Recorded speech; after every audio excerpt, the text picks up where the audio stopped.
Hello, I'm Patrick Brammall, and thank you very much to Line Break for asking me to contribute to this.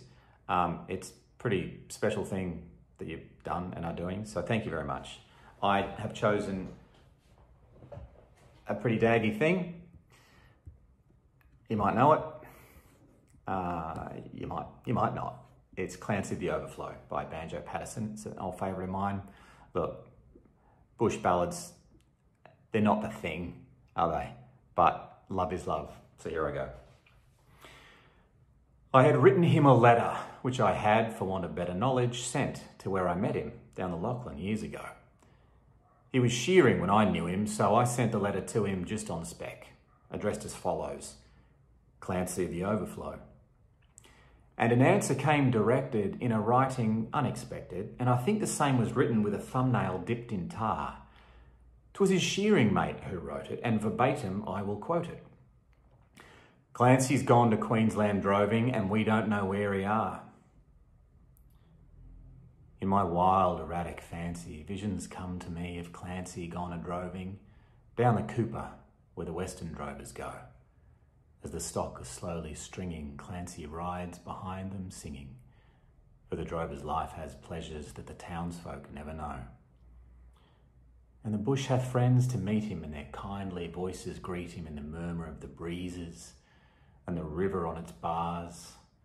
And he sees the vision splendid of the sunlit plains extended, and at night the wondrous glory of the everlasting stars.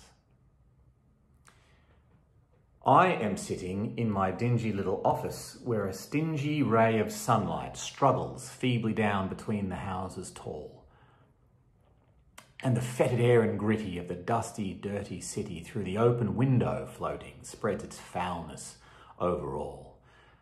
And in place of lowing cattle, I can hear the fiendish rattle of the tramways and the buses making hurry down the street. And a language uninviting of the gutter children fighting comes fitfully and faintly through the ceaseless tramp of feet. And the hurrying people daunt me, and their pallid faces haunt me as they shoulder one another in their rush and nervous haste, with their eager eyes and greedy, and their stunted forms and weedy. For townsfolk have no time to grow. They have no time to waste. And I somehow rather fancy that I'd like to change with Clancy, like to take a turn at droving where the seasons come and go, while he faced the round eternal of the cash book and the journal. But I doubt he'd suit the office, Clancy the Overflow. Thank you very much for listening. Keep poeming. Terrible ending.